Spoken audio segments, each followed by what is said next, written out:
This one's for all of you failing in science. Alright, just kidding. This one's for you, Harry. Ba-da-boo-doo-ba-da-boo-doo. This is science revision video. This is an intro. Alright, year 10s. Please copy this down with me.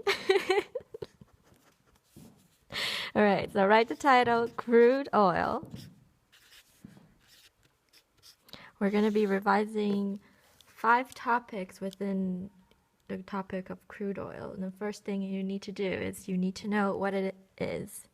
So, crude oil is made up of hydrocarbons, right? So write down hydrocarbons. And you may be wondering, what is hydrocarbons? And I would be angry because we went over this. So, hydrocarbon is made up of hydrogen and carbon. Alright, I hope I did a transition if I had time. But another characteristic you need to know about hydrocarbon is that it is a mixture. Right? It's a mixture between hydrogen and carbon. The next thing is they vary in size. We talked about how hydrocarbons can be long, it can be short, it can be medium length. And their size will affect the characteristics. Alright, I'm back here, tense. We're going to be talking about why the size of a hydrocarbon chain matters. So the bigger the hydrocarbon, the more viscous it's going to be. And what viscous means, it means it's going to be harder to pour out of a bucket or a beaker. For example, of a viscous material would be syrup. The longer the hydrocarbon chain is, it's going to be harder to ignite and it's going to have a higher boiling point. And why that happens is because when you have a longer chain, you have to break more bonds, right? So more carbon equals breaking more bonds. And that's going to be harder, and that's why you raise the boiling point. Alright, that's great. Cool transition. Now we're going to be talking about some simple alkanes. So alkanes is just another word for carbons molecules. Okay, so this is a very important formula that you should be all writing down. CnH2n plus 2. They will be asking you to draw some alkanes on the exam, and depending on the number of carbons, there's different names that we give them. So 1 carbon would be meth, 2 is eth, 3 is prop, 4 is bute. Alright, and we call this alkanes because they are only single bonded. If they are double bonded, they will be alkenes. So notice 1 carbon will be methane, 2 carbon would be ethane, 3 carbon will be propane, 4 carbon will be butane.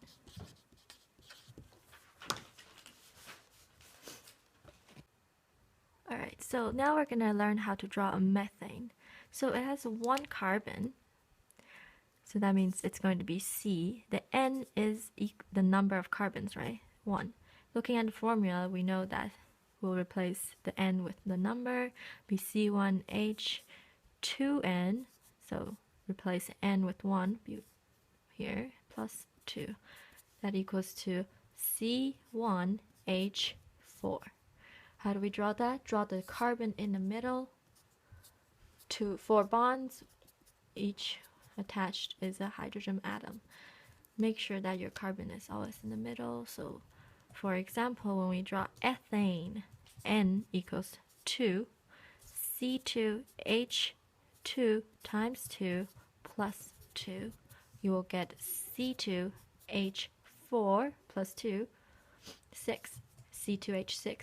Get your carbons to be in the middle. Make sure carbon atom wants to bond with another carbon atom, and then you draw the hydrogens on the side. And there you go. That's how you draw ethane. So now take 2 minutes and draw propane and butane. So let's talk about biofuel. It's the frontier of science. So the 3 types of biofuel we looked at is biodiesel, bioethanol, and hydrogen fuel. You must understand that biodiesel is extracted from organic material. Bioethanol is also extracted from organic material, but specifically sugarcane, corn. And the last one, my favorite, is hydrogen fuel. So we did the balancing equation yesterday. It's the best because looking at the equation, H2 plus O2 equals H2O. When we balance it, it's 2H2 plus O2 plus 2H2O. The only byproduct of hydrogen fuel is water, which is harmless and does not contribute to pollution. So understand, make a chart for yourself and write down some advantage versus a disadvantage of each biofuel.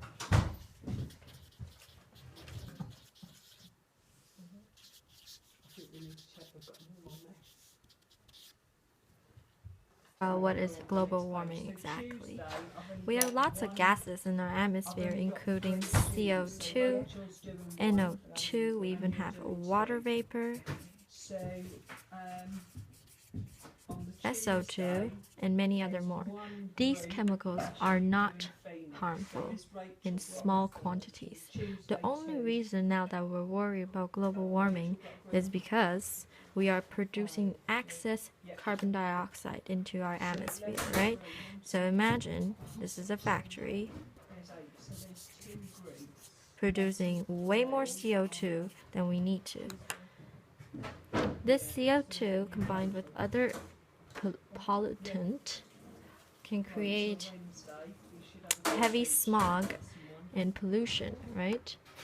And this pollution causes some breaks in our ozone layer, allowing a more, this is the sun, if you guys can see the yellow, sunlight to pass through. So notice our low ozone layer is really important to reflect most of the UV radiation.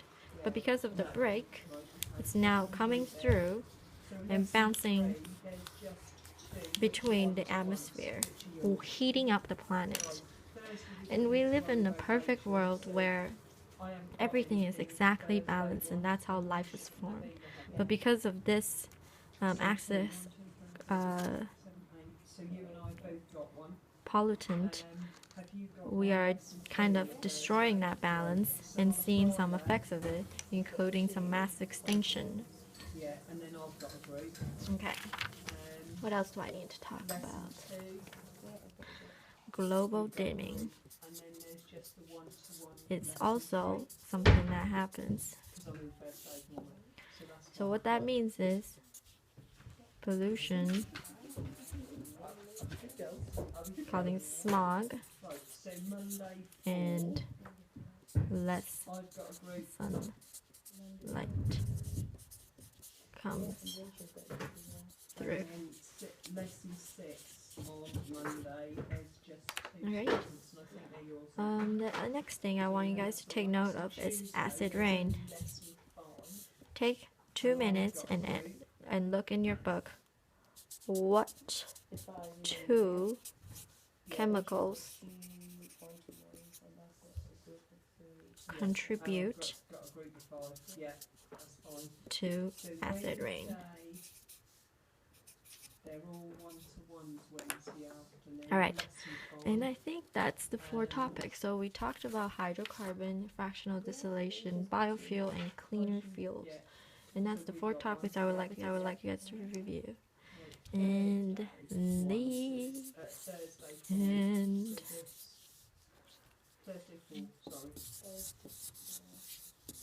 don't make me do this again. Thank you.